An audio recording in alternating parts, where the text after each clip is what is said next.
What happened in the last 24 hours of Pablo Escobar's life? In 1993, everyone wanted Pablo Escobar dead, including the United States, rival gangs, Colombian authorities, and the families of his victims. However, the problem was that no one knew where he was. The drug lord had managed to keep himself hidden skillfully and would have remained so if he hadn't made a silly and trivial mistake that cost him his life. To this day, many people wonder what the king of cocaine was thinking in the last 24 hours of his life. In the following video, we will try to paint a picture of what the last 24 hours of Pablo Escobar's life were like, based on police, family, and media testimonies. Happy birthday to the king.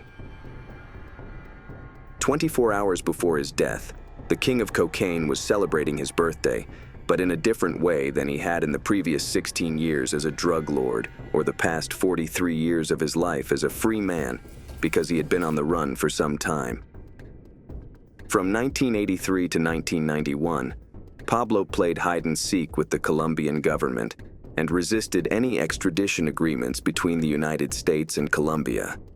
Escobar killed thousands of civilians, ordered the execution of more than 205 police officers in Medellin, kidnapped the daughter of a former president, and blew up a passenger plane in 1989. Escobar's methods varied between bribery or death by bullet, to the extent that he forced the Colombian government to make a deal with him. They agreed that Pablo would not be extradited if he agreed to surrender and enter a Colombian prison. However, he was allowed to build his own prison, known as La Catedral, which was a palace with a spa, sports field, nightclub, casino, and zoo. He was visited by many guests, including football legend Maradona. But his time in his private prison ended when he cold-bloodedly executed 2 of his guards inside the prison. This caused international outrage, and the Colombian government was forced to extradite him to the United States, but Escobar escaped just in time. After being on the run for 16 months in houses he owned all over Colombia, he celebrated his birthday alone, without a birthday party or family with him. Escobar's family detained. Hours before his death, Pablo tried to contact his family, which is an important part of the story, as it will become clear. His family was detained by the police at that time, meaning their phone calls were monitored. But why were they there and not with him? This has to do with the many enemies Escobar made throughout his criminal career. On one side, there was the Search Bloc, a group of individuals from the Colombian government trained by the United States to find and capture the drug lord. On the other side, there was a more dangerous group known as Los Pepes, a group of vigilantes or individuals sponsored by rival gangs of Escobar, who aimed to wipe out Escobar, his family, and his associates from the face of the earth. While the drug lord was hiding, these enemies went after Escobar's family and forced them to flee the country. Escobar had already escaped from La Catedral, and the Colombian government was unwilling to protect his family if he did not surrender to the law. So Escobar's family chose Germany as their refuge, but Germany rejected them. This refusal shocked everyone, especially Escobar, who was extremely shocked. Days before the last 24 hours of Escobar's life, he sent someone, likely Lyman, to drop a tape at a radio station in Medellin, where he quietly rebuked the European country. You could hear the pain in his voice as he said, "The German government has forgotten that Colombia and other Latin American countries were a haven and refuge for German citizens who fled after World War II.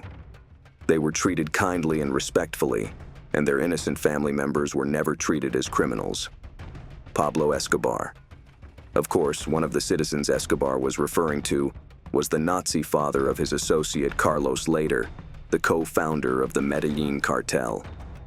Ultimately, Escobar's family found themselves back in the hands of the Colombian government, which then chose to use them as bait to catch the elusive drug lord.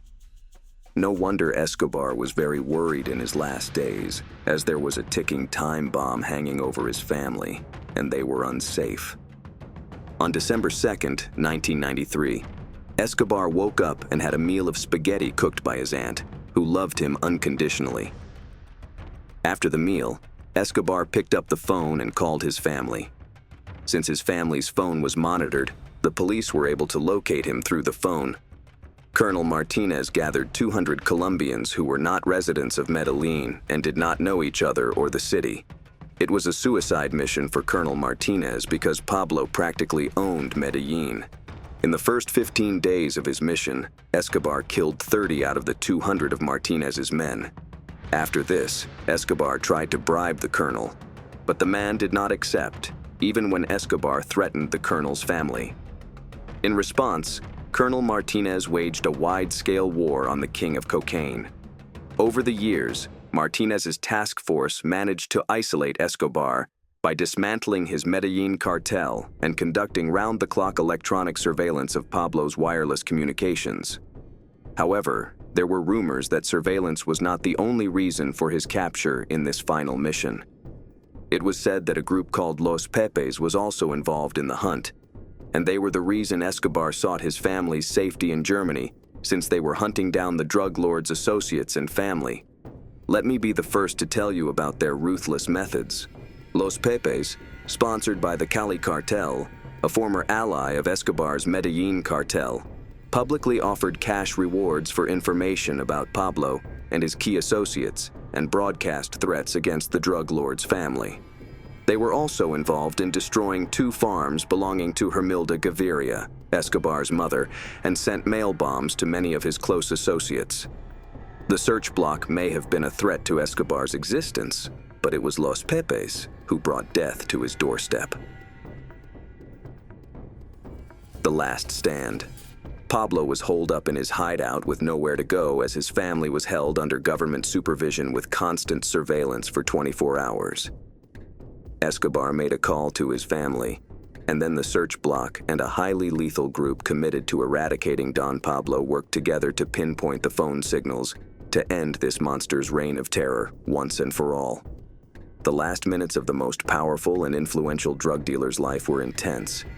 In the red team, we have Escobar communicating with his son on the phone, and in the blue team, we have search block leader Hugo Martinez communicating with his son, who had the task of tracking Escobar's location. Martinez's son was the first to see Escobar, a shadow of his former self. The drug lord did not look like the clean-shaven, mustachioed figure everyone was used to, who had terrorized people over the years. The search block took a very short time to reach the neighborhood by 2:57 p.m. Just minutes after Escobar made the call, they arrived at his location. In fact, Escobar was still on the phone when he realized that his aunt's building was completely surrounded by armed men. They expected heavy gunfire from the drug lord's army of cartel soldiers. However, they only found his bodyguard, El Lyman, who abandoned his boss and ran out of the building, trying to escape to the rooftops to save his life, but was immediately killed. The search block then stormed the house and blew up the front door with explosives. Escobar greeted them with gunfire and also tried to reach the rooftops in an attempt to escape to a side street behind the row of houses. But he couldn't make it and found himself trapped on the roof. In an attempt to save his life, he opened fire on the search block and the Colombian police. The search block returned fire, and Escobar fell flat. According to the official account of an unnamed member of the search block, he approached Pablo and gave him a fatal shot that killed him.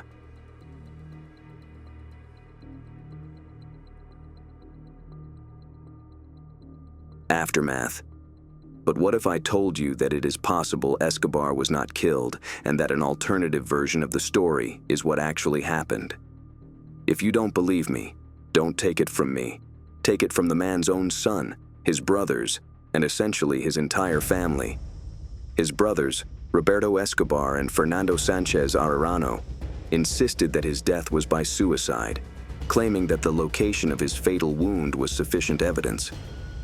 One of them said that he committed suicide and was not killed during all the years they were after him. He told me every day that if he was truly cornered with no way out, he would shoot himself through the ear. They might be biased, especially since they were not at the scene of the shooting. But let's take a look at some of their claims, and in the end, you tell me if you don't think what I think. The most compelling evidence comes from Sebastian Marroquin, Escobar's son. Sebastian was the person the drug lord was talking to in the moments before his death. According to Sebastian, his father knew very well that their phones were tapped and monitored by the CIA and Colombian authorities. He also said that his father repeatedly told him in the past to avoid phones. On the day his father called him, Sebastian said he refused to answer 7 times due to the obvious danger, but his father insisted on talking to him. Another piece of evidence Sebastian brings to the table is the fact that his father taught him in the past how to commit suicide if they were captured. He told his son to shoot himself in the right ear. Can you guess where Escobar's bullet wounds were? His leg, torso, and right ear. I don't know about you, but I find it unlikely that the bullets that rained down on Pablo somehow found their way to his ear.